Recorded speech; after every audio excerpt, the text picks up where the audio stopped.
ಏನಿದ್ರು ಪ್ರಮುಖವಾಗಿ ಕಾಣಿಸ್ಕೊಳ್ಳೋದು ಸಿದ್ದರಾಮಯ್ಯರ ಬೆಂಬಲದಿಂದಾಗಿ, ಅಹಿಂದ ಮುಮ್ಮೆಲದಿಂದಾಗಿ. ಇನ್ನೂ ಬೆಳಿಬೇಕಾಗಿದ್ದದ ಕಾಲಾವಕಾಶದ ಬೆಳೀತಾರೆ, ಇಲ್ಲಂತಲ್ಲ. ಯಾಕಂದ್ರೆ ಅವರಲ್ಲೇ ಆ ಶಕ್ತಿ ಅದ. ಆದರೆ ಇನ್ನೂ ಸ್ವಲ್ಪ ಜನ ನಂಬಬೇಕಲ್ಲ.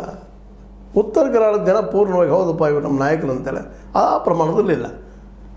ಬೆಳಗಾವಿಯಲ್ಲಿ ಮಾತ್ರ, ಬೆಳಗಾವಿ ಜಿಲ್ಲೆಯಲ್ಲಿ ನಿಶ್ಚಿತವಾಗಿಯೂ ಇಲ್ಲಿಯ ಎಲ್ಲ ಸಮುದಾಯಗಳನ್ನು ಮೀರಿ ಬೆಳೆದಿದ್ದಾರೆ. ಅದ್ರ ಬಗ್ಗೆ ಅಂತ ಎರಡು ಮಾತೇ ಇಲ್ಲ.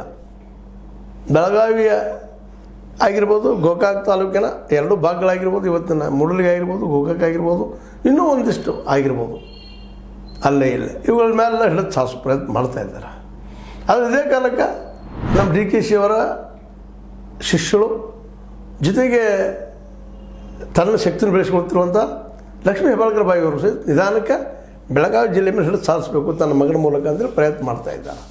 ಇವೆಲ್ಲ ಫ್ಯಾಕ್ಟ್ಸ್ಗಳನ್ನ ಹಿನ್ನೆಲೆ ಇಟ್ಕೊಂಡು ಇವತ್ತು ಹೈಕಮಾಂಡ್ ವಿಚಾರ ಮಾಡ್ಬೇಕಾಗ್ತದೆ, ಯಾರನ್ನು ಮಾಡಬೇಕು ಅಂತೇಳಿ.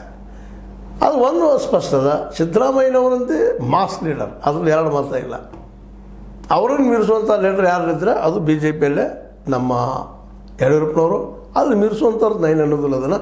ಬಟ್ ಎಲ್ಲ ಪಾರ್ಟಿಯಲ್ಲಿ ಅವ್ರು ಕಾಂಪಿಟೇಟರ್ ಅಂತ ಹೇಳ್ಬೋದು. ಜೊತೆಗೆ ದೇವೇಗೌಡರು ಅವ್ರ ಮಗ HDK ಅಂತಲ್ಲ, ದೇವೇಗೌಡರದ್ದು HDK ವಿನಃ HDK ದೇವೇಗೌಡರಲ್ಲ. ಈ ಎಲ್ಲ ನೆಲೆಯಲ್ಲಿ